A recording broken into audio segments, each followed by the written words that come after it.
bien, bonjour à tous, je vous retrouve donc pour un nouvel unboxing.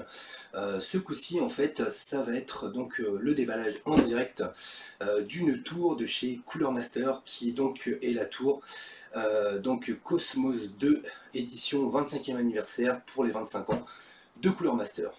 Alors, donc déjà, comme vous pouvez le voir, le carton est légèrement énorme, c'est aussi pour ça qu'on ne le voit pas dans son intégralité. Et donc la bête pèse 21 kg à vide. Donc en fait, pourquoi j'ai choisi ce modèle? Tout simplement parce que ça fait 7 ans que je disposais d'un boîtier de marque NZXT et que voilà, j'avais une alimentation Cooler Master, j'ai acheté du matériel Cooler Master, j'en ai toujours été très satisfait. Et j'ai surtout un ami qui avait la tour Cosmos Cooler Master première génération, sur laquelle j'ai pu travailler, faire du câble management et diverses réparations. Et je me suis rendu compte qu'en fait, elle était tout juste monstrueuse quant aux capacités d'adaptation du câble management et la possibilité de mettre des baies au niveau des disques durs, des lecteurs et toutes les possibilités de customisation. Donc c'est vraiment un produit qui, à l'intérieur, il y a vraiment énormément de place. Vous pouvez y caler 2 GTX 1080 Ti sans problème.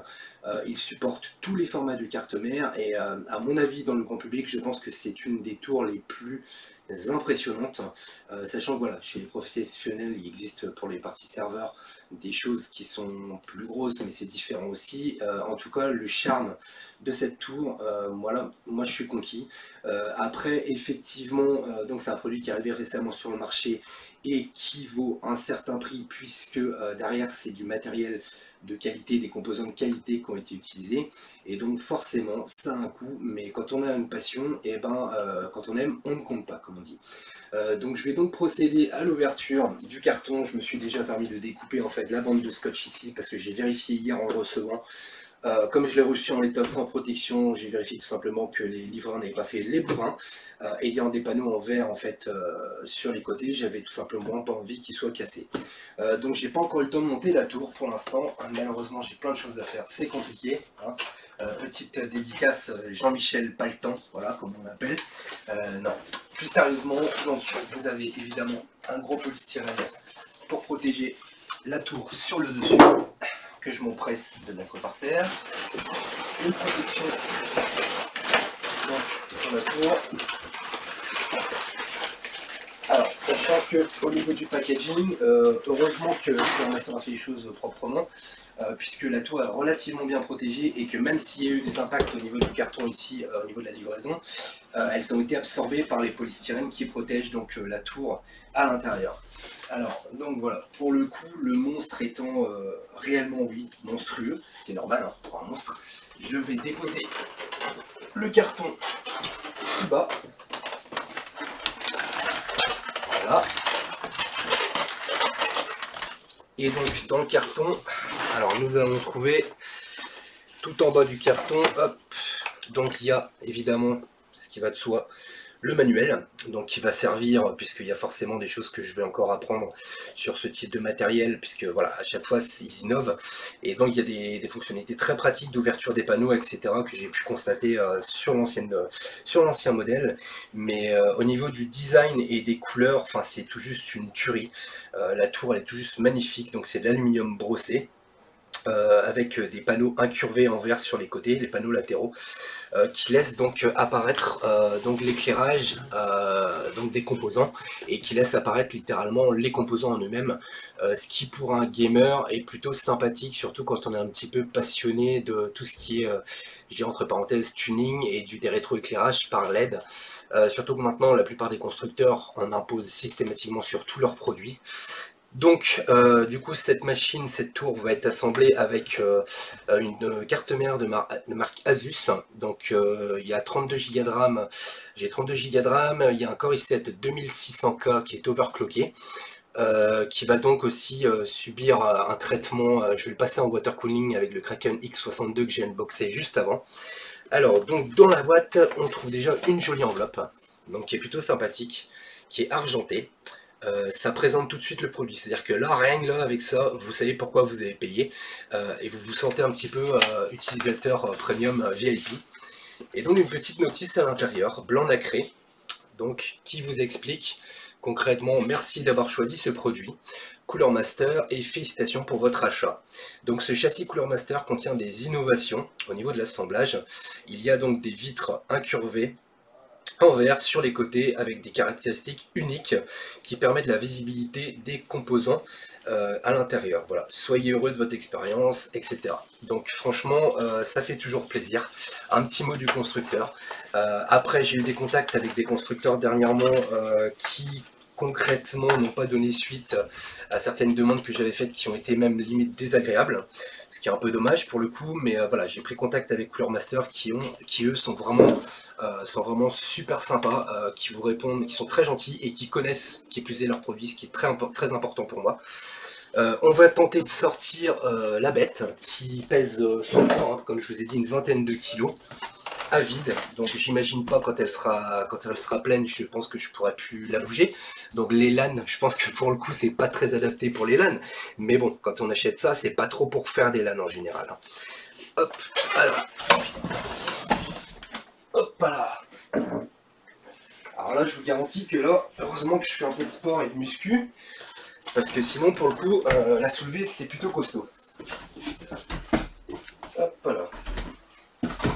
Donc évidemment, il y a des systèmes de filtration au niveau de la ventilation, ce qui est devenu aujourd'hui un petit peu une obligation. Hein, c'est vrai que voilà, on n'a pas trop le choix. Comme vous pouvez le voir sur les côtés ici, en fait, il y a les fameux les panneaux latéraux. Hop, ça va bouger un peu le temps que je fasse la petite mise au point. On va s'occuper du visuel du boîtier. Donc voilà, comme vous pouvez le voir déjà, mon image reflète donc dans le boîtier. Clairement, je ne sais pas ce que vous en pensez, mais moi personnellement, je trouve qu'il c'est tout juste un gros kiff. Donc vous avez des protections à retirer évidemment, puisque tout est protégé, hein, donc au niveau du panneau supérieur, qui vient se glisser tout simplement, sur laquelle vous allez retrouver donc le panneau de démarrage en fait avec les différentes fonctionnalités. Donc réglage de la ventilation, reset, allumage des LED, hop, alors, donc ils vous disent de faire très attention à l'utilisation en fait, lorsque vous faites glisser le capot.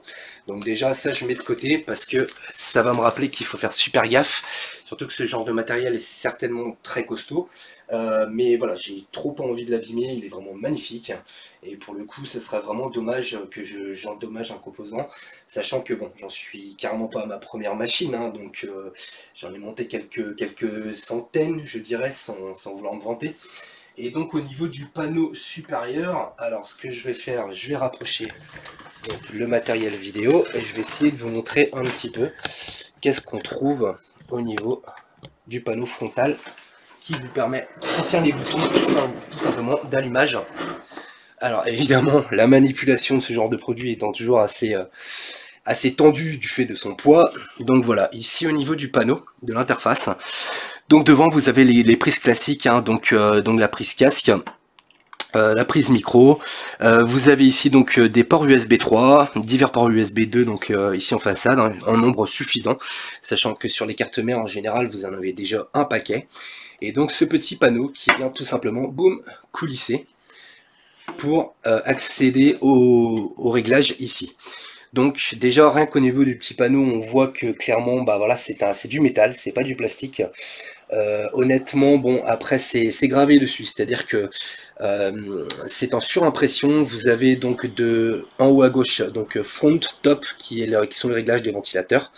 Vous avez un petit logo de ventilateur qui est dessiné, le bouton reset, le bouton power ici, l'activité disque dur qui se trouve là, l'alimentation ici. Donc vous avez même la ventilation CPU, ventilation HDD et donc les diodes en question. Donc voilà, au niveau du panneau, c'est vraiment tout juste magnifique, je vous le dis sincèrement.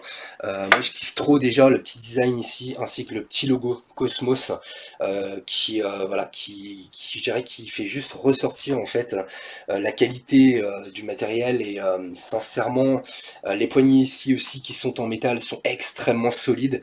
Quand vous le prenez, ça bouge pas, clairement ça ne grince pas, ça fait pas de bruit, on sent que c'est robuste et surtout que c'est de la qualité. Donc le coloris en lui-même, pour l'instant, moi c'est le seul que j'ai vu de disponible, donc je voulais vraiment pas attendre pour qu'il y ait d'autres coloris. Et puis c'est une édition anniversaire, donc elle est particulièrement, voilà, je pense pas qu'ils vont faire spécialement beaucoup de couleurs à ce niveau-là, je me suis pas encore renseigné, mais en tout cas c'est un coloris qui pour moi me va très bien. J'ai donc ôté les plastiques de protection, je vais reculer un peu la caméra pour avoir une petite vue d'ensemble. Oui, malheureusement, j'ai pas encore de caméraman. Hein. Voilà, malheureusement, je fais avec les moyens du bord, mais la qualité de la vidéo me semble tout à fait adaptée pour présenter ce genre de produit. Donc, vous avez un petit panneau ici, donc qui va cacher tout simplement les différentes baies qu'on va retrouver nécessaires hein, tout simplement pour les lecteurs de disques et puis éventuellement un lecteur de disquette qui aujourd'hui est devenu un petit peu obsolète.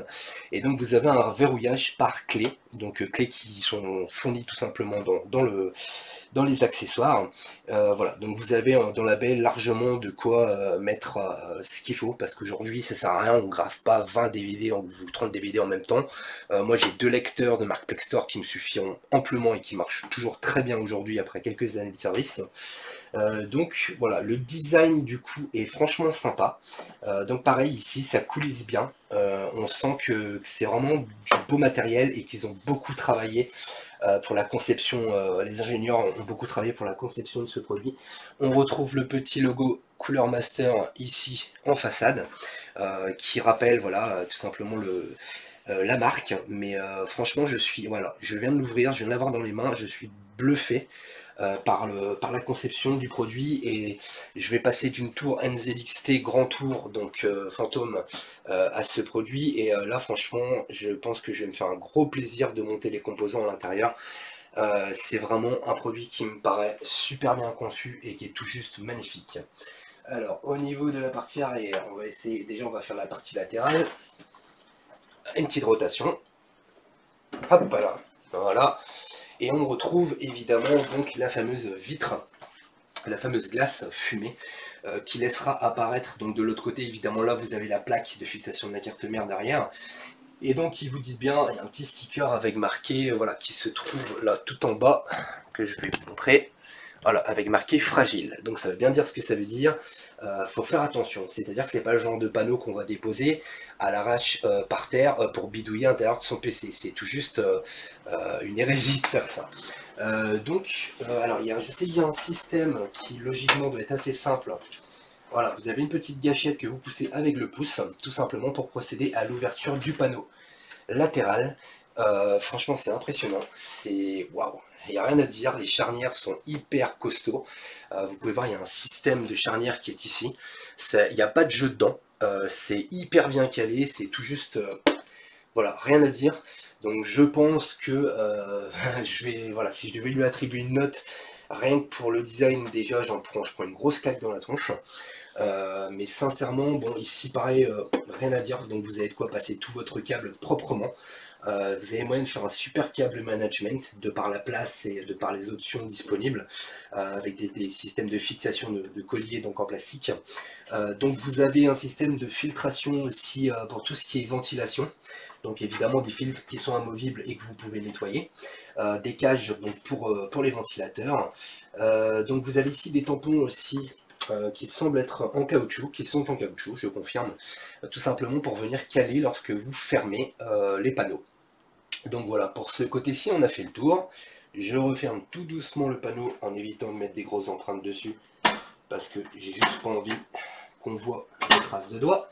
Le panneau se ferme sans souci, ça fait un bon bruit. Vous savez quand vous l'avez fermé, hop, rotation de l'autre côté, même principe. Vous avez le petit sticker fragile qui vous rappelle que c'est du verre et qu'il faut donc faire extrêmement attention, même si je sais que c'est du costaud. Voilà. Donc pareil, même principe, on appuie sur la gâchette, on ouvre donc la porte latérale et à l'intérieur on va retrouver tout simplement, je pense, les différents accessoires qui sont fournis avec. Alors hop là. Donc on retire le petit collier. Ok. Et donc à l'intérieur on se retrouve avec un petit carton du coup que je vais ouvrir pour voir tout simplement ce qu'il contient. Ok, alors déjà je peux vous dire qu'il y a de quoi faire. Alors vous avez donc déjà du packaging de câbles, donc qui vont vous permettre de faire des branchements et surtout des colliers en plastique qui sont super costauds. Donc c'est le type de collier en fait, vous voyez, ces colliers là. Je ne sais pas si on voit correctement, mais pour vous montrer, c'est pas du petit collier. Hein. Clairement, avec ça, s'il y a quelque chose qui bouge, alors là, je comprends pas quoi. Ok, donc nous avons une barrette qui vient se connecter visiblement. Oula. Ok, alors ça c'est quelque chose qui s'illumine, c'est une certitude. Vous avez une connectique SATA dessus, donc je pense que c'est une réglette qui vient sûrement se mettre au niveau d'ici. Enfin en tout cas j'en saurai plus quand j'aurai lu le manuel, parce que c'est une fonction que je n'avais pas vue. Et puis on retrouve aussi, alors la barrette je vais quand même vous la montrer sans emballage.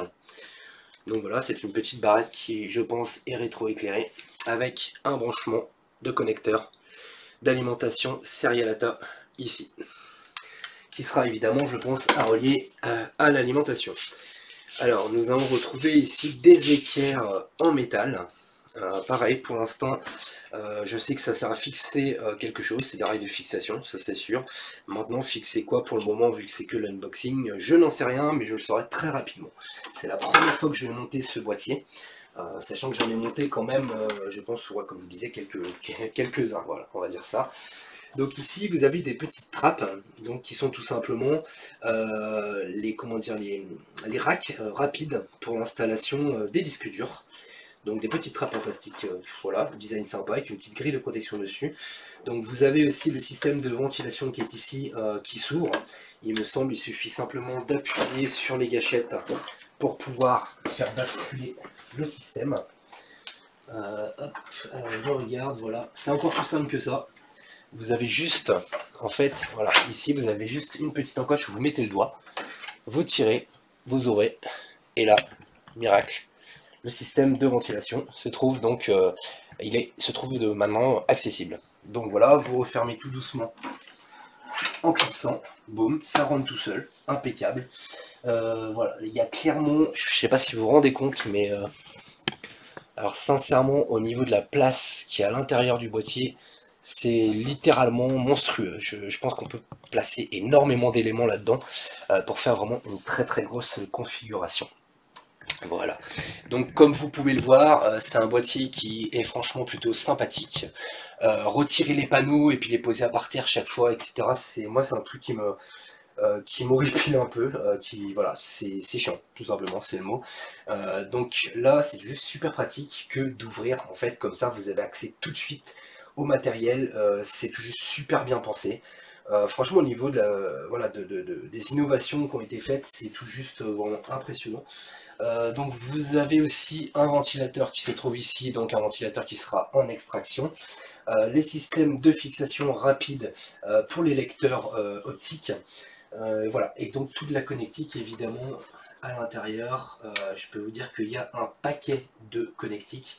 Je pense que je vais m'éclater pendant au moins 3h30 à monter tout ça.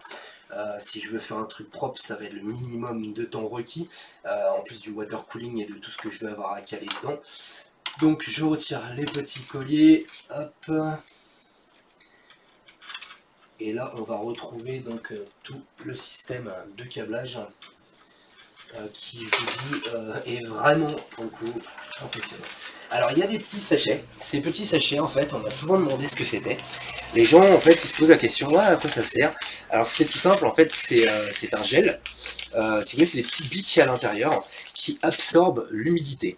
Donc c'est tout simplement pour éviter qu'il y ait de la corrosion lors du stockage dans les entrepôts du produit. Donc ça je mets toujours de côté parce que dans certains cas les gens partent dans des pays où il fait extrêmement humide et en fait ce que vous faites, petite astuce, vous le collez au fond de la tour avec un petit scotch. Évidemment c'est pas très esthétique mais la tour elle est fermée en général, vous le voyez pas et surtout ça va absorber énormément d'humidité et vous avez la possibilité du coup de garder votre matériel plus longtemps, sachant que dans certains pays moi j'ai vu des cartes mères où voilà, des gens ils venaient de pays étrangers, les cartes mères étaient complètement corrodé, c'est-à-dire qu'il y avait de la rouille, vraiment de la rouille de couleur orange bien épaisse sur les condensateurs de la carte mère et sur les parties métalliques.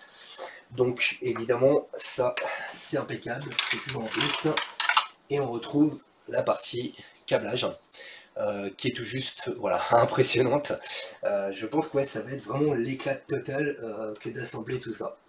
Donc voilà, on arrive donc à la fin de l'unboxing. Donc vous avez dernier point en fait au niveau de l'arrière du boîtier.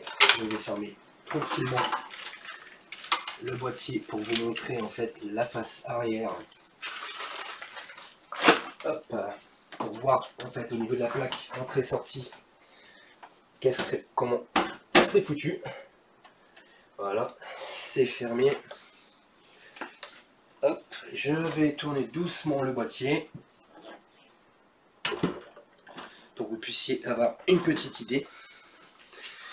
Donc nous retrouvons ici le ventilateur en extraction, des sorties pour la tuyauterie éventuellement de water cooling, et donc évidemment les fameuses gâchettes qui sont ici qui permettent l'ouverture du produit. Vous le voyez, c'est un tout petit bouton noir, hein. Il suffit juste de faire une pression dessus, ça ouvre le panneau latéral. Donc on va retrouver évidemment toutes les petites réglettes ici qui seront à retirer pour l'installation de vos diverses cartes PCI Express. Et ici nous avons donc, d'accord, sympathique, une petite cage qui est indépendante dans laquelle vous allez caler, je pense tout simplement, votre alimentation. Donc voilà, on a fait à peu près le tour. Alors il y a un petit sticker sur le dessus, dernier point, qui met Top Fan Cover. Ok. Donc il y a marqué en gros d'éviter de mettre vos mains, voilà, je verrai plus en détail concrètement ce que ça veut dire, mais pour le coup, en tout cas, le boîtier, voilà, moi je suis tout juste bluffé, j'ai super hâte de le monter. Et puis j'ai juste une chose à dire, merci à Cooler Master en fait de pouvoir de créer ce genre de produits, parce que c'est juste des produits qui sont d'excellente qualité. Et franchement ça me fait super plaisir de déballer ce genre de produits et surtout d'assembler ce genre de produits et de machines. Je pense que là franchement je vais me faire une config qui déchire comme on dit pour le coup. Allez, je vous dis à très bientôt pour une nouvelle vidéo. Ciao ciao.